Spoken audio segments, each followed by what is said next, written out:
नमस्कार, आप देख रहे हैं ग्रेड रिव्यूज। मैं आपके साथ सिमरन भारती। सरस्वती शिशु विद्या मंदिर बरकंडा में शनिवार को त्रिदिवसीय वार्षिक आचार्य कार्यशाला का समापन हुआ। समापन सत्र का उद्घाटन प्रोफेसर विनीता कुमारी, गिरिडीह महाविद्यालय बीएड संकाय, स्वतंत्र निदेशक, वित्त मंत्रालय, जीआईसी भारत सरकार एवं प्रधानाचार्य आनंद कमल ने संयुक्त रूप से दीप जलाकर किया। मौके पर विनीता कुमारी ने कहा कि यह कार्यशाला आगामी वर्ष की योजनाओं के निर्माण और उसके क्रियान्वयन हेतु किए जाने वाले प्रयासों की चर्चा परिचर्चा का है। विद्या भारती के 5 आधारभूत विषयों को लेकर शिक्षण कार्य पूर्ण किया जाए ताकि बच्चे भावी राष्ट्र के निर्माण में सहायक हो। बच्चों के अंतर्मुखी प्रतिभा को पहचान कर उसे आगे बढ़ने का कार्य शिक्षक बखूबी करे। राष्ट्रीय शिक्षा नीति 2020 के अनुसार प्राथमिक शिक्षा बच्चों की मातृभाषा में हो। कार्यशाला के समापन सत्र में प्रधानाचार्य ने बताया कि सभी विभागों की समीक्षा की गई।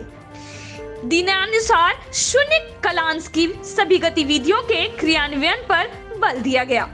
प्रांतीय कार्य योजना एवं शैक्षिक पंचांग 2024-25 के विषयों पर चर्चा एवं आचार्य को दायित्व सौंपा गया। कहा कि नए सत्र का शुभारंभ 4 अप्रैल से होगा। कार्यशाला में समस्त आचार्य दीदी जी उपस्थित थे।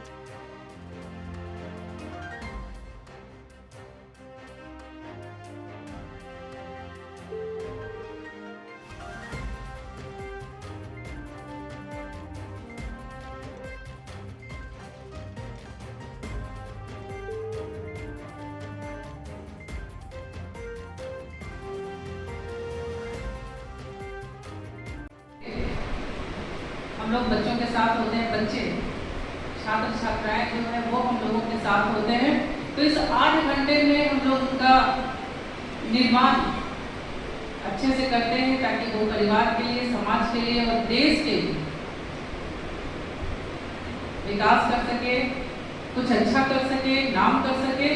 तो हम लोगों का फोकस इतना ही है। और दूसरी चीज, कभी कोई भी बच्चों को किसी भी तरह का कोई डाउट होता है तो हम लोग ये प्रयास करें कि उनको सही जानकारी दें। कभी कभी ऐसा होता है कि हम शिक्षकों के पास भी उसकी जानकारी नहीं होती है, क्योंकि अभी के बच्चे क्योंकि बहुत समय आगे बढ़ गया है और बच्चे नेट से, गूगल से बहुत सारा कुछ जानते हैं।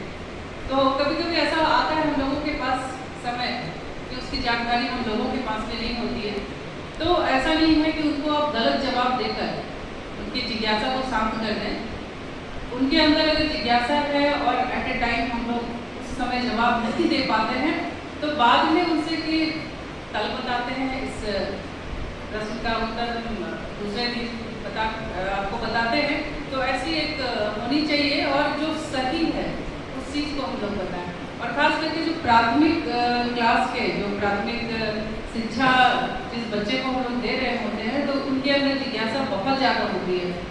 और उस जिज्ञासा को शांत करना परिवार के लोग तो करते ही हैं, लेकिन हम शिक्षकों का बहुत ज़्यादा दायित्व हो जाता है। तो इसके लिए भी हम लोग हमेशा तत्पर रहें और तैयार रहें। और मैं बस इतना ही आप लोगों से कहना चाहूँगी कि बच्चों के निर्माण में जो हम शिक्षकों की भूमिका है, क्योंकि शिक्षक पथ प्रदर्शक होते हैं, समाज को एक नई दिशा दिखाते हैं। और समाज में सबसे महत्वपूर्ण अगर है कोई तो वो शिक्षक होते हैं। तो हम शिक्षकों का दायित्व बहुत बड़ा है कि कैसे हम लोग समाज को एक नई दिशा दें, कैसे बच्चों का निर्माण हम सही से करें। तो सिर्फ इस पर हम लोगों को फोकस करनी है। आप सभी को बहुत बहुत धन्यवाद। जय हिंद, जय भारत।